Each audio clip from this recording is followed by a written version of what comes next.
picks to get to on this show. We got 11 games in the NBA slate today. So much action. We're going to cover 6 different sports in this show. And if you're looking for a new little segment we're going to get put together, Market Watch, Beat the Market. We're going to discuss on YouTube. Check the channel, youtube.com/ESPN Sports Betting. It's going to be available later today.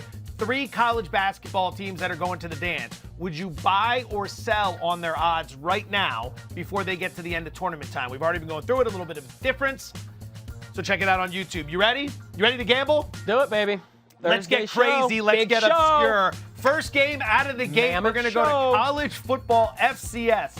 2-1 North Dakota State, the Bison, are facing 0-2 Illinois State, the Redbirds. The game is on Saturday, 3:30 p.m. Eastern on ESPN+. North Dakota State laying 12.5 with a total of 37. What are you going to do? It's an awfully low total for such a big spread of almost 2 touchdowns. I'll lay it with North Dakota State. They rebounded nicely from losing their 39-game FCS win streak.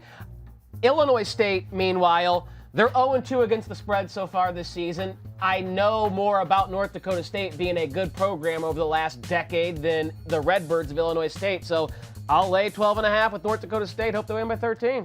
37 is a ridiculous total. It's such a low total. Challenge accepted. I'll play the under in this one. Defenses are legit in this matchup. North Dakota State can ball on the defensive side of the equation. They're allowing just 15 points per game since their, quote, restart this spring. On the other side, Illinois State can play some defense as well. It's a small sample. It's only a couple games, but they're only giving up 270 yards per game. The key here is that neither team plays very good offense. North Dakota State's new quarterback, Zeb Norland, the transfer from Iowa State, is only completing 56% of his passes. So that great lineage of North Dakota State quarterbacks kind of taking a pause here, at least early in the stage. For Illinois State in 2 games, 30 total points, 8 turnovers, 10 of 32 on third down, 31%. We're rooting for a low-scoring game, but for North Dakota to put up a ton of points. So maybe 20-0, so we can thread the needle and knock off 2 winners. All right, there you go. We're going to start with a little FCS.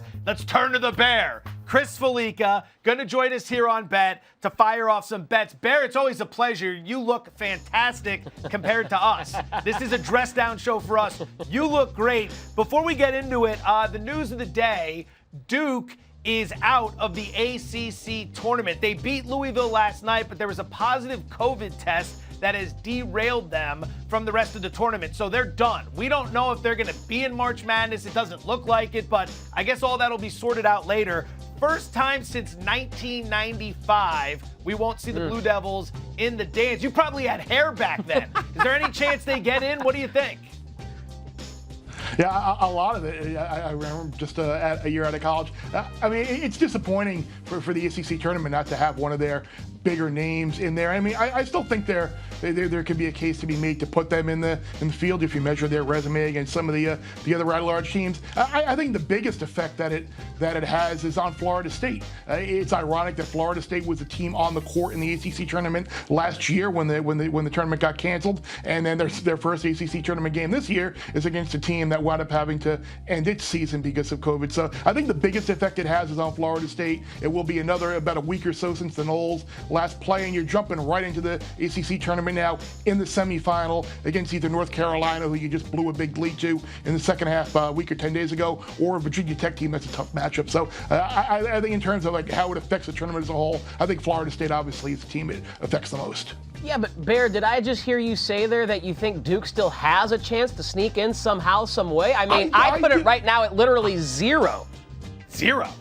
How can they get in? What would they have besides the name Duke on the resume? 0. Well, I mean, you look at the way they did lose the end of the season to North Carolina, but I think if you put them up against metrically against whether teams like a Boise State or a Colorado State or someone, you look at those teams. Who's better? Probably Duke. I agree they're probably not going to get in. I mean, but I would not be. Look, crazier things have happened than to see maybe one of those first 4 matchup in Dayton, blah blah blah. The Duke Blue Devils in the 12 matchup.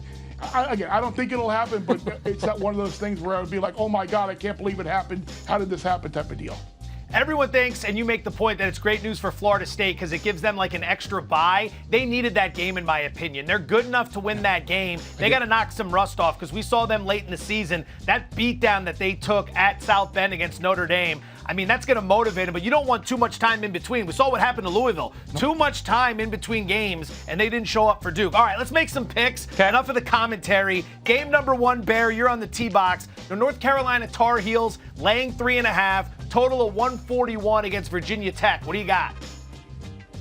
Well, Virginia Tech's another one of those teams that's going to have to knock off the rust tonight. I think they played, 2 games in a month because of their program getting shut down. But I think they're a deep team, and Mike Young will find a rotation enough to be able to give North Carolina some difficult looks. It's a good defensive-minded team. But again, this is a UNC team that has been clicking on all cylinders lately. But I would tend to lean towards the Hokies here. I think their depth and coming off of a bit of a rest, I think they'll be pretty motivated tonight to put forth a good effort. So I'll take the Hokies plus the points.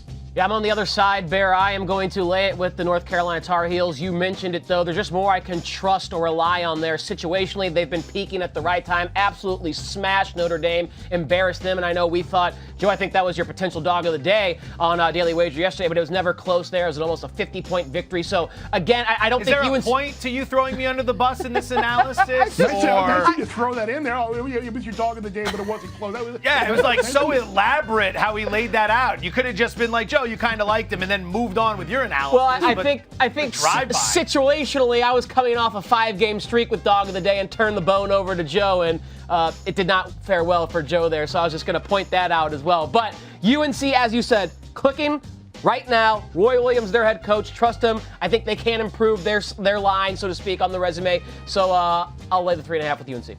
I'll take Virginia Tech okay. for a few reasons. Number one, this guy told me Michigan State was going to win the Big Ten, and they're already out after game number 1. That's not necessarily the key logic. The 2 points I would focus on are that Virginia Tech's a pretty good 3-point shooting team. A little bit worried about the fact that they've had this long layoff. They might have a trouble finding the rhythm. UNC struggles to defend the 3. Plus, I've been tracking UNC this year. When they're coming off losses, they end up playing great. When they come off these big wins, they tend to fall flat. It's the ACC Tournament, so I don't think there's a flat spot here, but it's worth monitoring. I'll take the points with the Hokies. All right, let's move to the Big Ten now. Bear, you're on the tee box again here, leading it off. We have a matchup between Rutgers and Indiana. Rutgers favored by 3. You got a total of 131. How you looking at this game, Bear? I'm going to play the Hoosiers. It's interesting because this is a team that looked like it was ready to tap out on the season based on the end of the year results. But it's interesting, though. You look at some of these conference tournament teams and games like DePaul, Miami, Georgetown, Cal, teams that really, really had nothing going for them. They actually wound up rallying and winning a game or two in its conference tournaments. And it's not a question of talent with Indiana. We know they have talent based on some of the teams that they've nearly pulled upsets over. So I think the Hoosiers kind of find something here. Remember the last game they played against Rutgers was a horrible offensive performance and a horrible start. I think they'll come out better tonight. I think they'll play well, and I'm going to take IU plus the points. I'm going to play Rutgers, but I'm going to make it clear I'm not going to watch this game. And for one very important reason, these two teams stink at shooting free throws. They are terrible free throw shooting team. If we get to the end of this game and it's close and they're fouling each other over the final 10 minutes, we're just going to watch brick after brick after brick from the line. I can't do it. It's not good for my heart. You play the over, play the under. There's no analysis there. So I like Rutgers. They've beaten Indiana twice this season. One of the keys is the fact that in those two games combined, Indiana shot over 50% from deep. I'm wondering if they're able to keep that up and then get over the hump with Rutgers. But like I said, not a game I love, Brother Tyler. Where are you going? Yeah, I'm with you on this one, Brother Joe. I am going to lay the points here with Rutgers. Indiana's lost 5 straight games. They're kind of in a tailspin right now at the worst possible time. Doesn't mean you can't turn it on and make a run in the conference tournament, but I do think when you have 2 bad teams like this, I trust that Rutgers was able to defeat them 2 times this season, once by 4 points, once by 11 points. So it shows me that they are probably a team that is, on average, 6-7 points better than Indiana. With only having to lay 3 here, I'll do it with Rutgers. All right, let's look to tomorrow. Maryland with an upset over, and actually not an upset, they're a small favorite over Michigan State this morning. They're going to take on Michigan, who comes into the tournament limping a little bit. They've dropped 2 of 3. Wolverines laying 7.5 with a total of 133. What do you think here, Bear? I think it's a good thing for Michigan that they don't have to play that third game against Michigan State in the conference tournament and have that little bit of pressure. I like them here in this spot. I'm going to lay the points. They had 2 double-digit wins over Maryland already, and I see a third on the horizon. Maryland is a team that doesn't really defend the three very well. They don't really rebound well on the offensive glass. I would expect that to allow Michigan to get out, get in their offensive sets, get some good looks, and I see Michigan with a very easy win tomorrow. Bear, I like Michigan in this matchup against Maryland. You know, as Joe pointed out, I was kind of thinking a little sprinkle on Michigan State at 50-1 to win this conference might be worthwhile. That didn't work out, and you point out the fact that Michigan gets to avoid Michigan State. Now I think they kind of, as you said, breathe a sigh of relief, and they look at a Maryland team that they've beaten already twice this year by a combined 35 points. So only having to lay 7.5 here with Michigan as a team that's probably like, okay, Maryland, much better matchup than a team that knows us and might get jacked up to try and upset us as they try and make a run through the Big Ten tournament. Only laying 7.5 with a team that's vastly superior. I will do that with the Wolverines. I like them to beat them for a third time this year. Clean sweep. I'm with you guys on this one. Bear, you hit on a key point. Michigan's a great three-point team, and Maryland has struggled to defend the three this year. There are teams that come into the tournament, conference tournaments or madness, and they're playing terribly, right? They've lost like 6 of 7. One of those teams is Texas Tech. I would go with Texas later today in that matchup. I don't like the way Tech's been looking. But Michigan losing 2 of 3. Look at who they lost to. Illinois, who's one of the best in the business. Then they beat Michigan State. Then they immediately had to play them again, and Michigan State got them. That'll happen trying to win 2 in a row like that. Similar situation, I think, with Cal and Stanford at one point this year. I think that's the type of thing that gets a team up. We saw Gonzaga struggle against BYU, possibly overlooking the Cougars. I don't think Michigan's overlooking anybody. They're coming out hot. Clean sweep. I'm laying the points. Away from the Big Ten to the Big 12 we go, Bear, and we got a matchup between Oklahoma and Kansas. The Jayhawks favored by 2.5, but we know they're missing some key pieces to their rotation due to health and safety protocols. How do you handicap this matchup?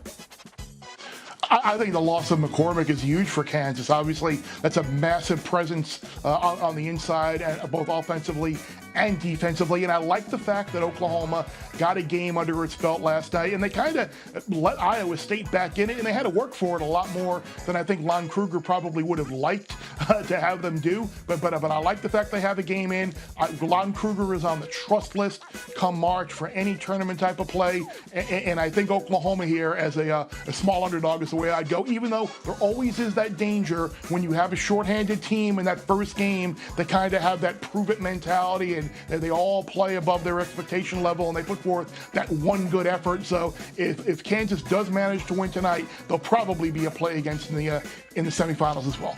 Bear, I'm with you. I'll take Oklahoma. It feels like the public will look at this game, see a short number for Kansas, and want to jump all over them. So you might have like a pros versus Joe situation. With Oklahoma, they lost 4 straight at the end of the season. That Iowa State game was good for them, knocking the rust off, having the battle late. You get that confidence back, and now you got a nice opportunity here. They play defense. They knock down their free throws. They don't commit a lot of turnovers. There's a lot to like about the Sooners. I'll take the points as well. I'm going to take it one step farther than you, gentlemen. I like the Sooners on the money line, plus 125. I think they win outright. I like that. I'll take the 2.5 points as a head start here, but I think without McCormick, their second leading scorer, without that big presence in the middle there, this is an opportunity to find a good price, so to speak, at plus 125 on Oklahoma. Let's see. I don't care what the score is, just win. Or I do care what the score is. Just win the game is my point, and I think Oklahoma can do that with Lon Kruger. Bear, you're the man. Thanks so much for coming on the show. We appreciate it. Good luck today. Absolutely. Same to you guys. Chris Fallica, gambling analyst, ESPN. The Bear. One of the best. All right. We didn't get to do DFFS yesterday. Only 2 games. Coming off the All-Star break, right. Only 2 games. I went on Daily Wagers, 6 p.m. ESPN 2. We're off today. I picked both games. I picked them both wrong. I feel really good about that. Excellent. I had the under in one, it went over. Had the over in the other, it went under. We shake that off. We move to DFFS. Huge lineup tonight. You and I going head-to-head for the 7th week. Fortenbaugh holds a 4-2 edge over Fulghum. Won 4 straight. But it's early. It's the second half of the season. Plenty of time to turn it around. The daily Fortenbaugh-Fulghum showdown. You have the honors. What do you think? All right, you're going to see 2 games here that I'm targeting most. It'd be the Atlanta Hawks and the Toronto Raptors, and then the Chicago Bulls and the Philadelphia 76ers. Kyle Lowry, Norman Powell, Stanley Johnson. Those are my Raptors with Siakam, Anunoby, Van Vliet, and others still out for the Raptors. It is all the usage, all of the production is coming from Lowry and Powell. And with no Ben Simmons, with no Joel Embiid, Furkan Korkmaz, Seth Curry, those are the guys I'm going to use for the Philadelphia 76ers. Trae Young is my big bullet as well.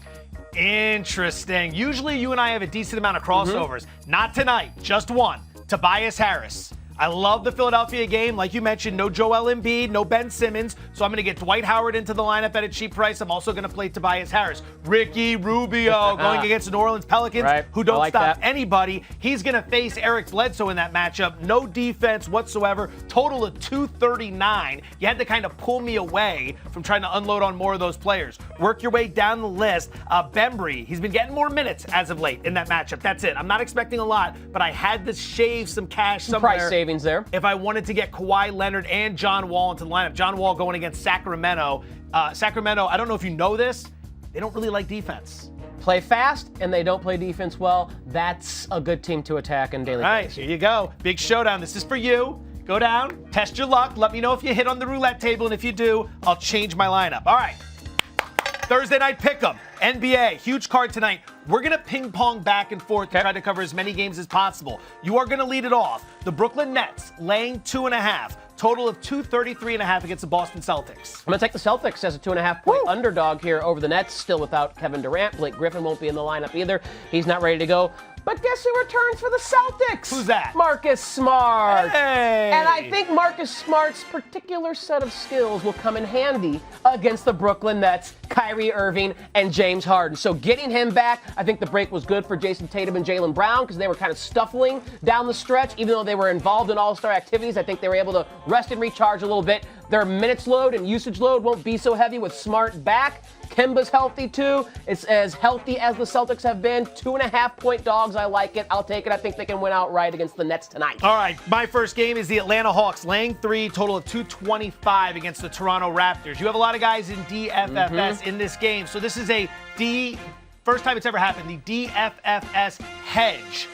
That's what I'm doing. I'm playing the over here. Oh, well, I like that. In the event your guys blow off, I can end up winning a bet on the other side. Two teams that rank in the top 11 in offensive efficiency. Two teams that rank 18th or worse in defensive efficiency. The key here is Atlanta. They started the season as one of the best under teams in the business. Then everyone started betting unders, and they started going over. 11-3 to the over in the 14 games leading into the break. 11-3. I don't see these two playing a lot of defense. They got together a few weeks ago, put almost 240 on the board. If it goes over, it probably means good news for you. I like but it. At least I will make some money. Game number 3. You get the Bulls and the Sixers. Chicago laying 3.5. Total of 227. Yeah, this is a game that we have a lot of investment in as well for daily Fortenbaugh and Fulghum showdown. I'm going to go over this one, 227. I like it. Because I'm thinking Seth Curry, Korkmaz, Tobias Harris. The defense of the 76ers takes a massive hit without Embiid and Simmons. They're the two best defenders by far, one in the paint, one on the perimeter. So they're going to be less efficient defensively. Chicago is one of those teams that plays fast and doesn't play defense anyway, so they should be able to score. And I do think the B squad of the Sixers is going to put up points against Chicago because they don't stop really anyone. So over 227, even without Embiid and Simmons, Chicago 4th in pace, 21st in defensive rating, a recipe for points tonight. Chicago overs are a lot of fun. I found myself on a few of those. You want to get the right matchup. Sixers tonight, like you said, not as good defensively. Good little matchup there. We like overs when Chicago's involved. Unders usually the play when the Knicks are involved. Knicks, Bucks. You got it, Joe. The Bucks favored by 10.5. The total 222.5. Is that too high in a game involving Tom Thibodeau's squad? Give me the Knicks. Give me the Knicks. I don't want to play the total. Okay. I want the New York Knicks in this matchup. I love the New York Knicks in this matchup. All right, it was 11 this morning, now down to 10.5, and for good reason. The Bucks have only played 8 games this year where they've laid 11 or more points. In those 8 games, they have played losers, terrible teams with bad records who are below 500, except for one.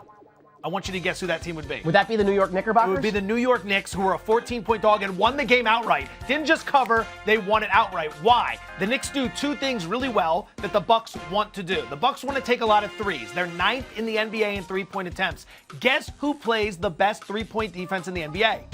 Can I guess the Knickerbockers? You would be right, my friend. Tell him what he's won today, baby. Actually, he hasn't won anything yet because question number 2. The other thing the Bucks want to do is they want to get out and transition and run with Giannis.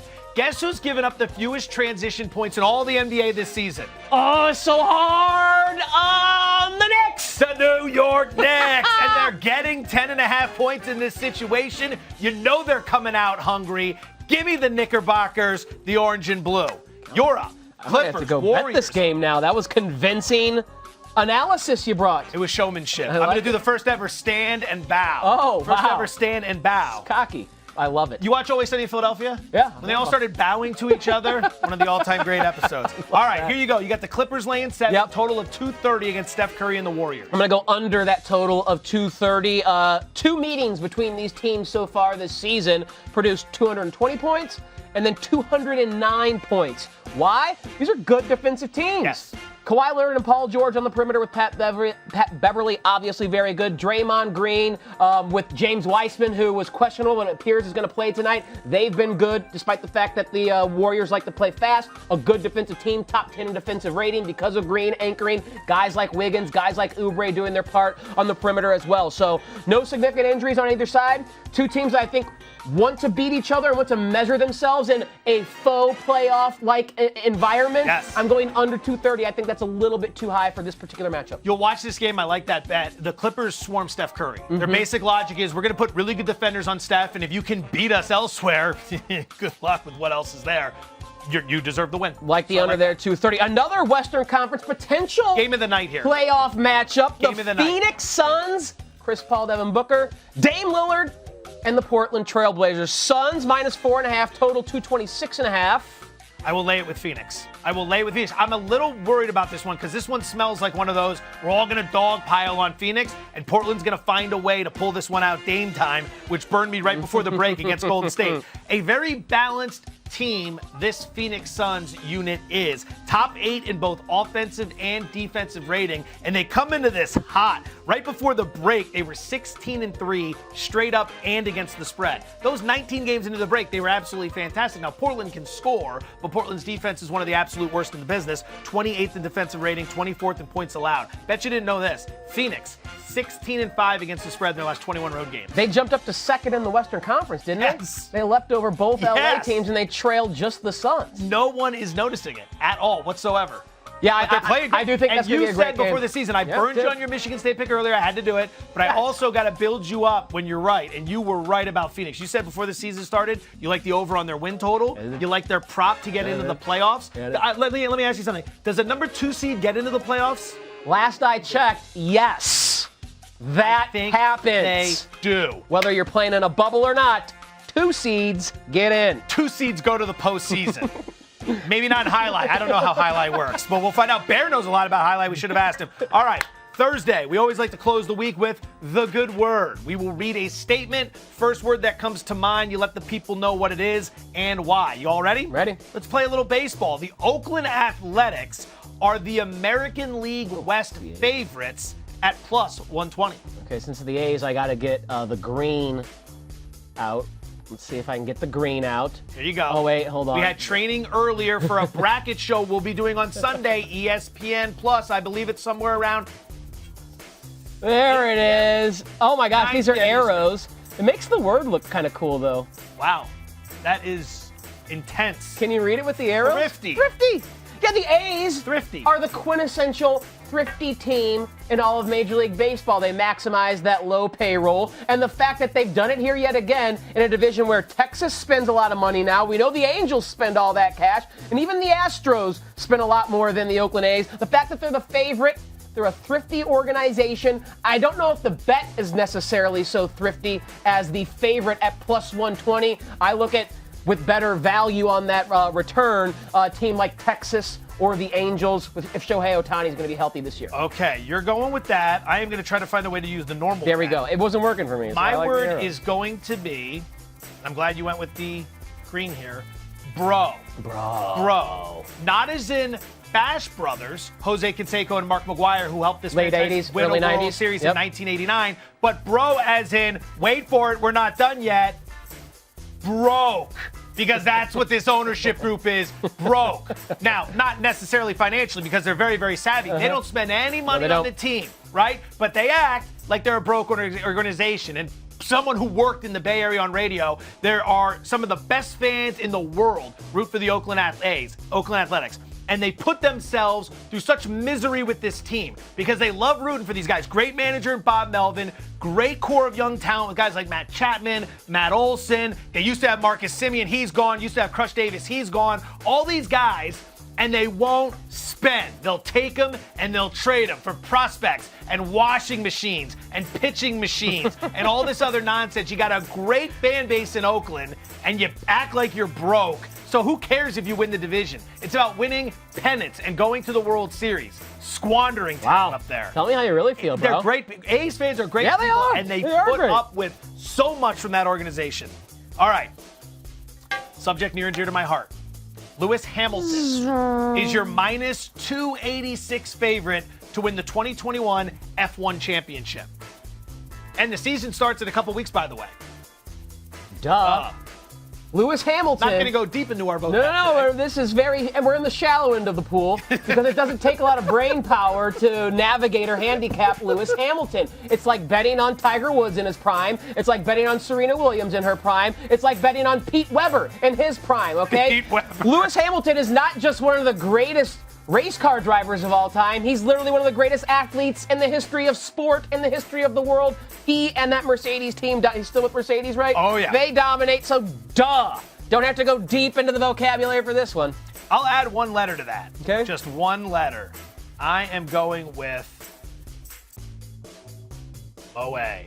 Moet? As in Moet and Chandon. The champagne that Lewis Hamilton will be spraying all over the podium this year. Also, the official champagne of Formula One, which got me thinking, I wanted to bring this up. We could use an official champagne of Bet. Imagine if we're in here spraying each other down. It would be odd, but you would watch at least once. Yeah, Hamilton. That's common practice in Las Vegas, by the way, spraying champagne on people. I forgot about that story. Tell you that firsthand. Story for a podcast. 165 podiums in his career, which is 10 more than second place Michael Schumacher, right? This guy is the ultimate winner. Yeah. He's the elite driver on the most elite team, but I will say Max Verstappen from Red Bull is coming. Verstappen is coming. I'm not sure if it's this year, but he's going to get there soon enough. Number 3, final one. Following a 13-month hiatus due to knee surgery, Roger Federer was eliminated in the second round of the Qatar Open. Okay.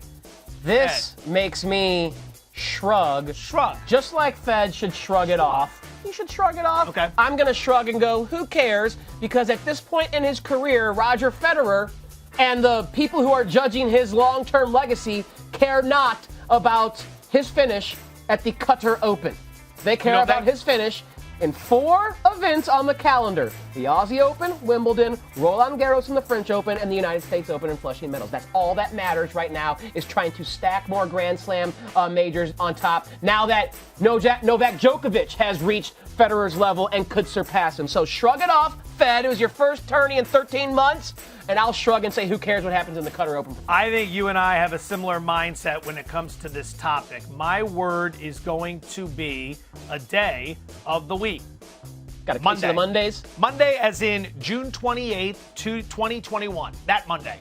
That's the first day of Wimbledon. And that is what the people care about. Yep. Roger Federer, who has won Wimbledon 8 times, showing up and winning yet again. Or at the very least, completing deep into the tournament. Yep. We don't care, Roger, Right. if this is just a tune-up and you knock the rust off. Nobody's worried. We hope you're healthy. We'd love to see you back at Wimbledon doing your thing. So graceful in the all-white, just dominating. Such class. The Swiss are beautiful people. All right. All right, how you feeling? There's a lot of bets today that we just laid out. Are you trying to get one more word in? No, I'm just making our champagne bottle here. Our champagne. It looks like moonshine if you just add a couple X's across that. All right, like we said earlier, go to our YouTube channel, youtube.com/ESPN Sports Betting. We got a little market watch, buy or sell coming up on some college hoops teams. But we're not going to see you until Monday on this show, 4 p.m. Eastern. He's Tyler Fulghum. I'm Joe Fortenbaugh. This is Bet. Good luck this weekend with all your bets. And, we got a spectacular for you. 8 p.m. Eastern, ESPN Plus, Bracketology. These two. Good luck in DFS. Spraying champagne everywhere.